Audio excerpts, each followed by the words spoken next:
Bonjour, dans cette vidéo, tu vas pouvoir apprendre à démontrer qu'une droite est une asymptote oblique à une courbe représentative d'une fonction. Alors cet exercice est en général guidé, on demande rarement de déterminer de façon brute comme ça qu'une droite est asymptote oblique à une courbe. Donc tu vas pouvoir ici comprendre la technique et surtout comprendre graphiquement ce que veut dire qu'une droite est asymptote oblique à une courbe. Eh bien, ce qu'on va faire avant de résoudre le problème, on va déjà représenter ces deux objets géométriques pour voir exactement ce qui se passe en plus l'infini. Alors, on a ici donc la fonction f qui est représentée et la droite d'équation y égale moins x plus 4. Et quand on regarde en plus l'infini pour des valeurs de plus en plus grandes de x, eh bien on a l'impression que la courbe bleue se rapproche de plus en plus près de la droite rouge, donc la droite d'équation y égale moins x plus 4. Eh bien, on retrouve là la notion d'asymptote, notion qu'on sait démontrer pour des asymptotes parallèles aux axes du repère, donc asymptote horizontale et asymptote verticale, mais ici, eh bien, tout simplement, notre asymptote, elle n'est ni horizontale ni verticale, elle est oblique. Eh bien, le principe est exactement le même. On a la courbe qui se rapproche de plus en plus de la droite sans jamais la toucher. Alors, géométriquement, qu'est-ce que ça veut dire? Eh bien, que la distance entre la courbe et la droite devient de plus en plus petite pourvu qu'on aille très très loin pour des grandes valeurs de x. Et cette distance, eh bien, elle se mesure comment? Elle s'établit comment analytiquement? Eh bien, il suffit de faire la différence entre l'expression de la fonction et l'expression de la droite. Si je fais f de x moins y, ou cette expression moins x plus 4, eh bien, je calcule la différence qu'il y a, donc la distance qu'il y a entre un point de la courbe et un point de la droite.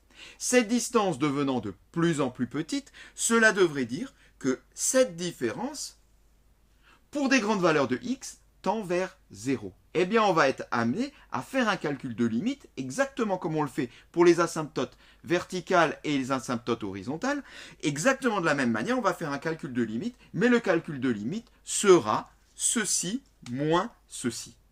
Alors, petite parenthèse avant de démarrer, on voit ici qu'on nous demande une asymptote, qu'on demande de démontrer qu'on a une asymptote en plus l'infini. Si on regarde notre courbe, on voit qu'on a également asymptote en moins l'infini. Alors, je te laisserai le faire si tu le souhaites, mais l'exercice, tu vas le voir, est exactement le même. Seulement, au lieu de faire un calcul de limite quand x tend vers plus l'infini, on fait un calcul de limite quand x tend vers moins l'infini. Et le calcul de limite sera exactement le même. Alors, commençons déjà par calculer la différence f de x moins x plus 4. Et quand on aura établi cette différence, eh bien, on fera tendre x vers plus l'infini pour prouver que cette différence tend effectivement vers 0, comme nous le fait dire le graphique. Alors, f de x, bien, on recopie l'expression, moins x au carré plus 6x moins 5, le tout sur x moins 2. Alors, moins x plus 4, bien, ça fait plus x moins 4. Et maintenant, on va mettre tout ça au même dénominateur parce que normalement, ça devrait un petit peu simplifier. Alors, ça nous donne moins x au carré plus 6x moins 5 sur x moins 2 plus, bien, je vais multiplier ici en haut et en bas par x moins 2, soit x moins 4 facteur de x moins 2 sur x moins 2.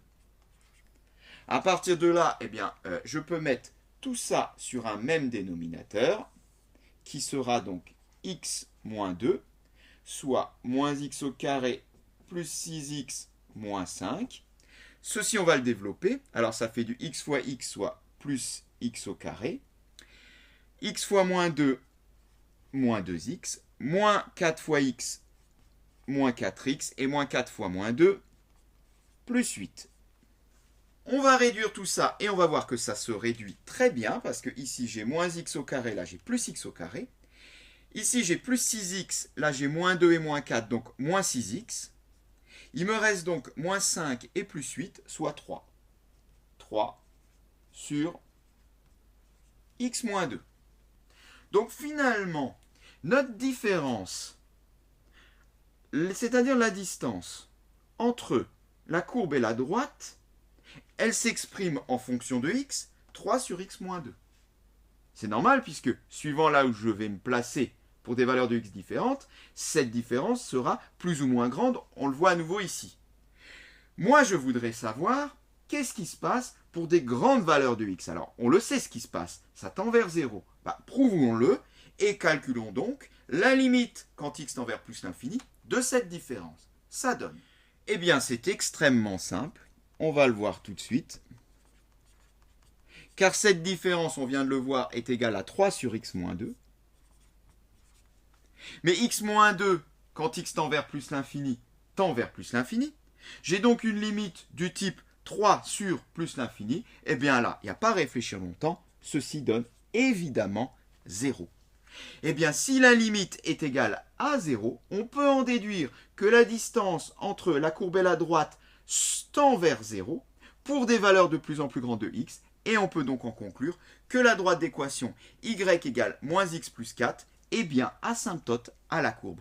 Et on voit que ce qu'on avait dit tout à l'heure pour une limite en moins l'infini et donc pour une asymptote en moins l'infini ne poserait pas de difficulté puisqu'on voit là ici que quand x tend vers moins l'infini, eh bien x moins 2 tend vers moins l'infini. On a donc une limite du type 3 sur moins l'infini.